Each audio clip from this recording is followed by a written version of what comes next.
Okay, Phil. You just pulled your saw out of the box, and this is how you got it. You want to make sure your chain breaks back so that way your sprocket moves. You're going to take these two nuts off right here. Remove this cover.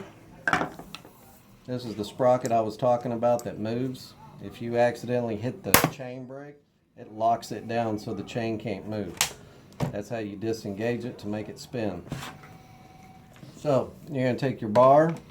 Doesn't matter which side you put it on, it's going to be the same. And every time that you put a different chain on or sharpen one, flip your bar, because you're going to get a lip down at the bottom from where you're cutting.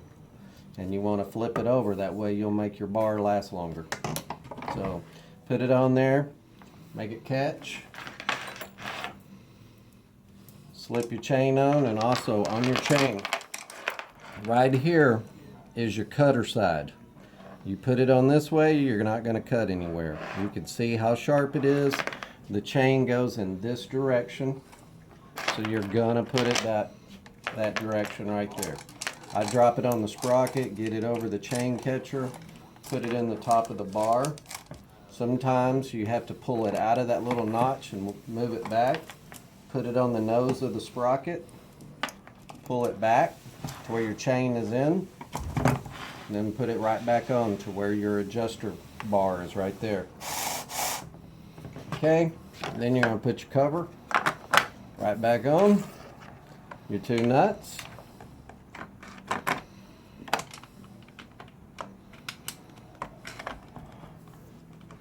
Okay, so with these, just finger tight. And you can see my chain is too loose.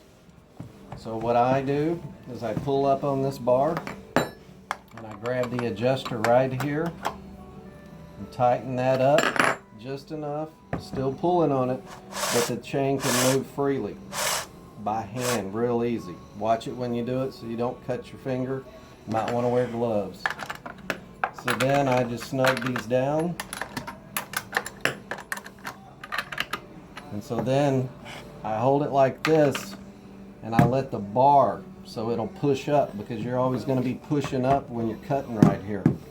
And just, they don't have to be super tight, just snug them. You can break those studs if you tighten them too much. Just do them like that. And that's good enough. If you see your chain is getting loose all the time, there's two problems. Either your bar is stopped up and you're not getting the proper lubrication, or you're putting it in dirt.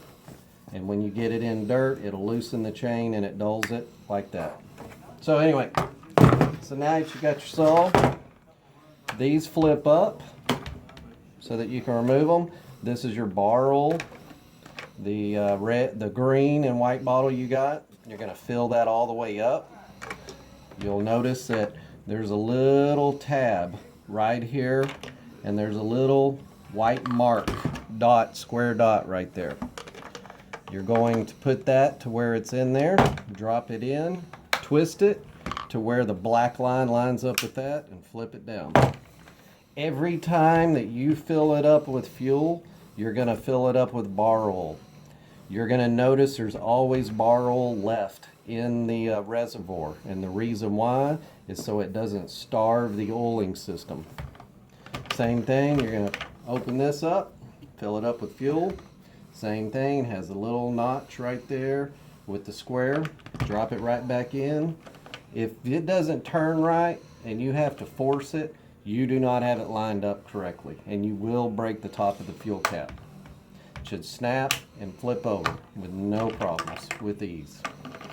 So now, after all that, you are going to, your saw will be like this. This is in the off position.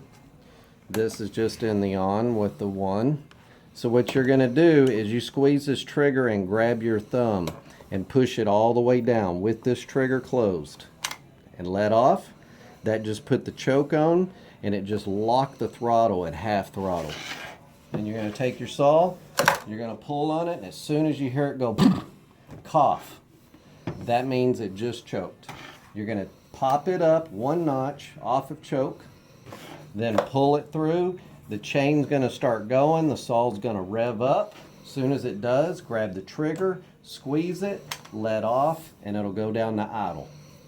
Let it warm up, and before you do any cutting, and especially the first time you put a new chain on or just clean the bar out, you want to take it and hold it this direction and run it in 10-second increments. No more than that. You can burn up your saw. You want to hold it like that till you start noticing that it's lubricated.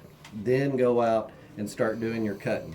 And if it's really cold up there, let your saw warm up before you go cutting.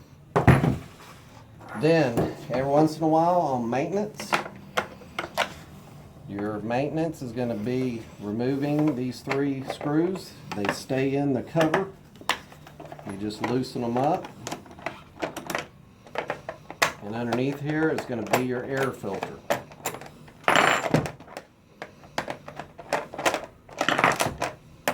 Get them all. So you remove that off of there. This twist right off of here. You've got the heavy duty, the black one. You can wash it out with soap and water, dry it, then take your compressed air and blow it out all you want. The heavy duty one will stay and last forever. This right here blows out. That's why I got you the heavy duty one. It'll last you a lifetime. If you see any debris in here, clean it all up with your air gun, blow it all up. If you ever have to get to your spark plug, it's right